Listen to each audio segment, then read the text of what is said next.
नमस्कार। ये आकाशवाणी पटना है। अब आप खालिद रशीद से प्रादेशिक समाचार सुनिए। पहले मुख्य समाचार। प्रधानमंत्री नरेंद्र मोदी ने कहा, भारत में वंदे मातरम की भावना हर चुनौती से निपटने की क्षमता का प्रतीक है। राष्ट्रपति द्रौपदी मुर्मू आज नई दिल्ली में हस्तशिल्प पुरस्कार प्रदान करेंगी। उप मुख्यमंत्री सह गृह मंत्री सम्राट चौधरी ने कहा, प्रदेश में यातायात प्रबंधन में पुलिसकर्मियों की दक्षता बढ़ाने के लिए यातायात प्रशिक्षण संस्थान की होगी स्थापना। और प्रदेश के अधिकांश स्थानों पर न्यूनतम तापमान 10 डिग्री सेल्सियस के पास पहुंचा। ठंड में बढ़ोतरी के मद्देनजर पटना जिले में सभी स्कूलों को सुबह 8 बजे के बाद ही संचालित करने के निर्देश। अब समाचार विस्तार से। प्रधानमंत्री नरेंद्र मोदी ने कहा है कि भारत हर चुनौती पर काबू पाने की क्षमता रखता है। उन्होंने कहा कि वंदे मातरम की भावना इस शक्ति का प्रतीक है। प्रधानमंत्री ने लोकसभा में कल राष्ट्रीय गीत वंदे मातरम के 150वीं वर्षगांठ पर चर्चा के दौरान ये बात कही। राष्ट्रीय गीत को 1875 में बंकिम चंद्र चटर्जी ने लिखा था। श्री मोदी ने कहा कि 1947 में राष्ट्रीय गीत वंदे मातरम देश की स्वाधीनता के लिए स्वाधीनता संग्राम के नेतृत्व में दौरान प्रेरणा का एक स्रोत बना। भारत हर चुनौतियों को पार करने में सामर्थ्य है। वंदे मातरम के भाव की वो ताकत है। वंदे मातरम ये सिर्फ गीत या भाव गीत नहीं, ये हमारे लिए प्रेरणा है। राष्ट्र के प्रति कर्तव्यों के लिए हमें झकझोरने वाला काम है और इसलिए हमें निरंतर इसको करते रहना होगा। हम आत्मनिर्भर भारत का सपना लेकर के चल रहे हैं, इसको पूरा कर रहे हैं। वंदे मातरम हमारी प्रेरणा है। प्रधानमंत्री ने कहा कि वंदे मातरम का विरोध करने वाली मुस्लिम लीग की राजनीति ने 1937 में गति पकड़ी। श्री मोदी ने वंदे मातरम पर समझौता करने के लिए कांग्रेस की आलोचना की। मोहम्मद अली जिन्ना ने लखनऊ से 15 अक्टूबर 1937 को वंदे मातरम के विरुद्ध का नारा बुलंद किया। फिर कांग्रेस के तत्कालीन अध्यक्ष जवाहरलाल नेहरू को अपना सिंहासन डोलता दिखा। बजाय कि नेहरू जी मुस्लिम लीग के आधारहीन बयानों को तगड़ा जवाब देते, मुस्लिम लीग के बयानों की निंदा करते, लेकिन उल्टा हुआ। वो ऐसा क्यों कर रहे वो तो पूछा ही नहीं, न जाना, लेकिन उन्होंने वंदे मातरम की ही पड़ताल शुरू कर दी।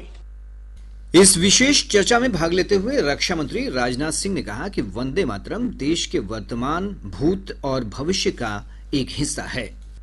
वंदे मातरम हमारा गौरव है, हमारी पहचान है और हमारे संविधान की सबसे ऊंची पुकार है। वंदे मातरम मातृभूमि के प्रति वात्सल्य का अनहद नाद है। वंदे मातरम स्वतंत्रता संग्राम के उन अज्ञात और अवर्णित सैनिकों की याद है जिन्होंने अपनी मातृभूमि के लिए अपना सर्वस्व न्यौछावर कर दिया। वंदे मातरम हर उस सैनिक को हौसला देता है जो आज भी अपनी मातृभूमि के लिए हर दुश्मन का सामना कर रहा है। इस चर्चा में भागीदारी करते हुए कांग्रेस की नेता प्रियंका गांधी वाड्रा ने कहा कि वंदे मातरम देश की आत्मा है और हर भारतीय इसे गाते हुए गर्व का अनुभव करता है।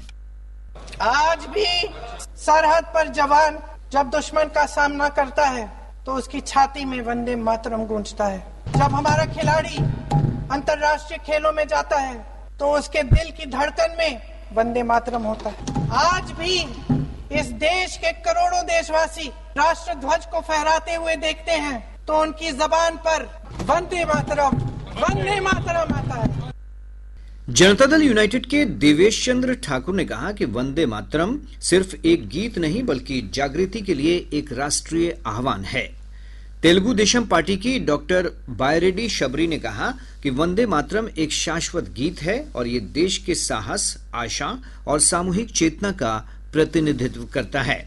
जनता दल यूनाइटेड की लवली आनंद और लोक जनशक्ति पार्टी रामविलास के राजेश वर्मा सहित कई नेताओं ने चर्चा में भाग लिया।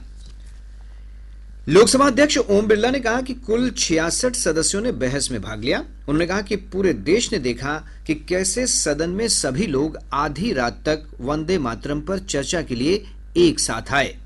उन्होंने आशा व्यक्त की कि सदन में ऐसी रचनात्मक चर्चाएं होती रहेंगी। वहीं राज्यसभा में राष्ट्रीय गीत वंदे मातरम पर आज चर्चा की जाएगी। गृह मंत्री अमित शाह सदन में चर्चा की शुरुआत करेंगे। इधर लोकसभा में आज चुनाव सुधारों पर चर्चा होगी। राष्ट्रपति द्रौपदी मुर्मू आज नई दिल्ली में हस्तशिल्प पुरस्कार प्रदान करेंगी। इसमें वर्ष 2023 और 2024 के लिए प्रतिष्ठित कुशल शिल्पकारों को सम्मानित किया जाएगा। वस्त्र मंत्रालय के अनुसार प्रतिष्ठित राष्ट्रीय सम्मान असाधारण कलात्मक निपुणता के लिए दिया जाता है। इस अवसर पर केंद्रीय वस्त्र मंत्री गिरिराज सिंह और वस्त्र राज्य मंत्री पाबित्रा मार्गरीटा भी पुरस्कार समारोह में शामिल होंगे।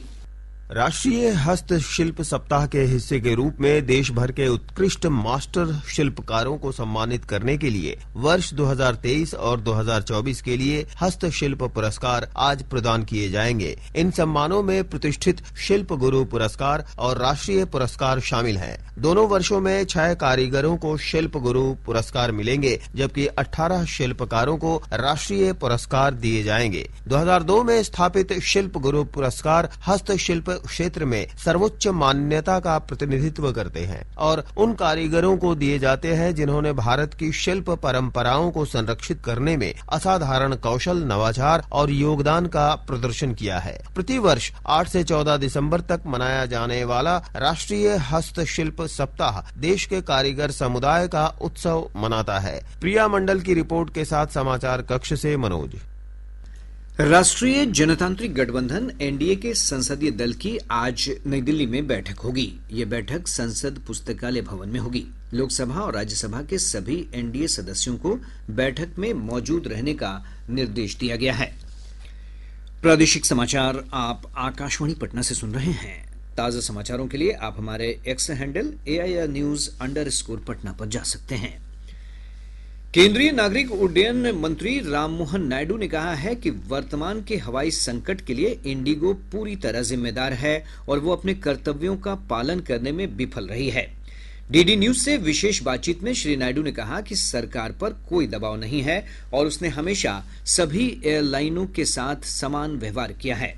उन्होंने घोषणा की कि सरकार इंडिगो के कुल 2200 हवाई मार्गों को बंद कर और उन्हें अन्य ऑपरेटरों को सौंपकर उसके संचालन को सीमित करने की योजना बना रही है।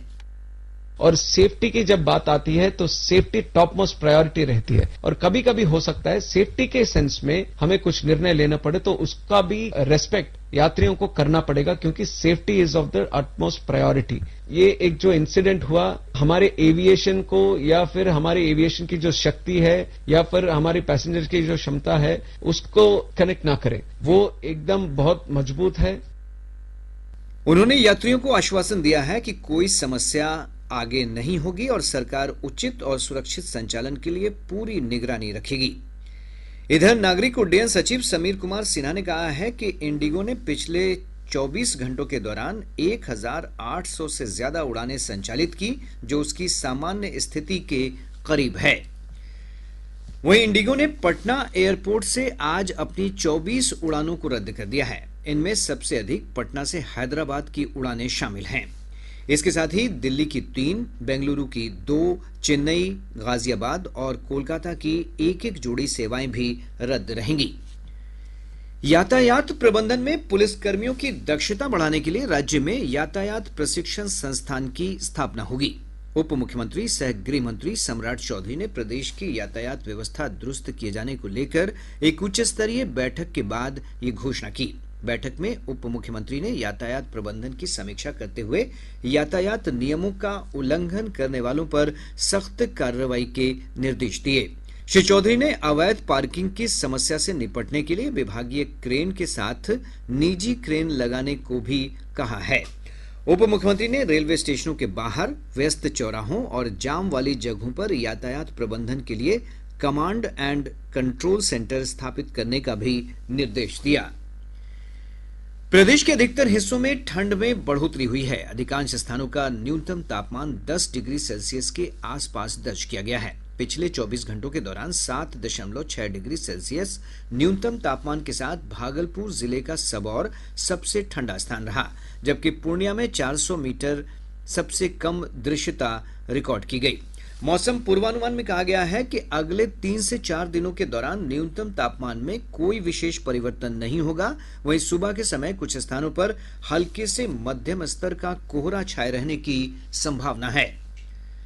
बढ़ती ठंड के मद्देनजर पटना जिले के सभी स्कूलों के समय में बदलाव किया गया है। जिला शिक्षा पदाधिकारी साकेत रंजन ने बताया कि सभी सरकारी और निजी स्कूल सुबह 8 बजे के बाद ही संचालित किए जाएंगे।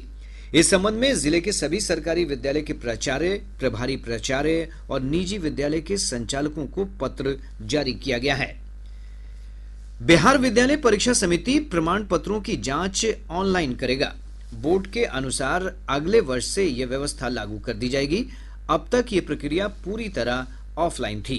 नई व्यवस्था के तहत नियोक्ता संस्थान या शैक्षणिक संस्थान बिहार विद्यालय परीक्षा समिति के ऑनलाइन पोर्टल के माध्यम से सत्यापन के लिए अनुरोध कर सकेंगे।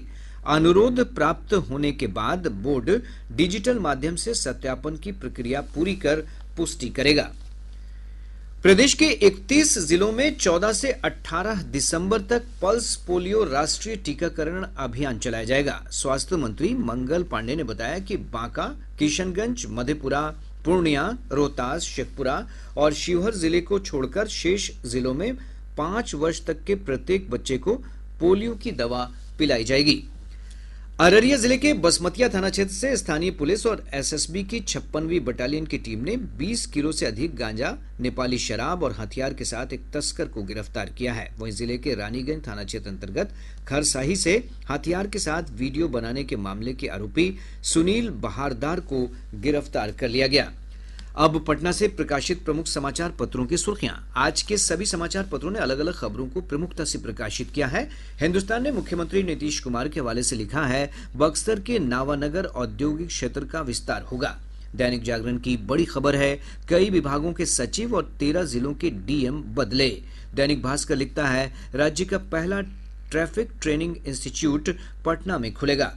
प्रभात खबर ने लिखा है, जमीन के बदले नौकरी घोटाला मामले में अब सुनवाई 10 दिसंबर को। आज अखबार की सुर्खी है, बिहार में बंद चीनी मिलों के बदलेंगे दिन, नई मिलें भी खुलेंगी, नीतीश सरकार का ब्लूप्रिंट तैयार। और अब अंत में मुख्य समाचार एक बार फिर। प्रधानमंत्री नरेंद्र मोदी ने कहा, भारत में वंदे मातरम की भावना हर चुनौती से निपटने की क्षमता का प्रतीक है। राष्ट्रपति द्रौपदी मुर्मू आज नई दिल्ली में हस्तशिल्प पुरस्कार प्रदान करेंगी। उप मुख्यमंत्री सह गृह मंत्री सम्राट चौधरी ने कहा, प्रदेश में यातायात प्रबंधन में पुलिस कर्मियों की दक्षता बढ़ाने के लिए यातायात प्रशिक्षण संस्थान की होगी स्थापना। और प्रदेश के अधिकांश स्थानों पर न्यूनतम तापमान 10 डिग्री सेल्सियस के पास पहुंचा। ठंड में बढ़ोतरी के मद्देनजर पटना जिले में सभी स्कूलों को सुबह 8 बजे के बाद ही संचालित करने के निर्देश।